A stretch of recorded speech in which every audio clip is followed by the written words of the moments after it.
अस्सलाम वालेकुम। लाड़काना से मैं हूं अब्दुल फताह उड्डू और आप देख रहे हैं AFO न्यूज़ 786। ऑल पाकिस्तान वापडा hydro electric workers union CBA के जानिब से वफाकी हुकूमत के जानिब से पावर कंपनीज की निजकारी के ख़िलाफ़ लाड़काना में एहतजाज किया गया। सर्कल ऑफिस से मजदूरों की बड़ी रैली निकाली गई, जिन्होंने बाजुओं पर स्याह पट्टियाँ बांध कर और हाथों में झंडे उठाए हुए थे।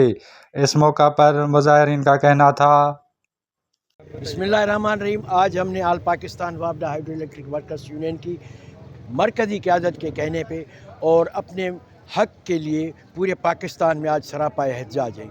यह एहतजाज हमारा इसलिए है कि वो चाहते हैं कि इस मुल्क के जितने भी नफ़ा बख्श इदारे हैं उनको बेचा जाए और अपने घरों को आबाद किया जाए, लेकिन जब तक हाइड्रो यूनियन है और ये क़यादत है और ये मज़दूर है और मेहनत का शह ये जदोजहद जारी रहेगी और इंशाअल्लाह अज़ीज़ हम इनको ये काम नहीं करने देंगे। पाकिस्तान वापडा हाइड्रो इलेक्ट्रिक वर्कर्स यूनियन के जितने भी पाकिस्तान में मज़दूर हैं इस वक्त सरापा एहतजाज हैं, सड़कों पर निकल कर एहतजाज कर रहे हैं, जिसका मकसद ये है कि वफाकी हुकूमत IMF के कहने पर हमारी 4 कंपनियों को निजकारी के हवाले कर रही है, जिसमें IESCO है, लेस्को है, गेपको और मेपको है।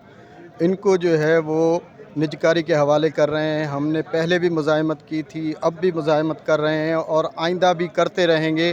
अगर हुकूमत ये फ़ैसला वापस नहीं लेती तो हम पूरे मुल्क की न सिर्फ बिजली बंद करेंगे बल्कि काम छोड़ हड़ताल भी करेंगे और हम अपने दफातर के दरवाज़े बंद कर देंगे।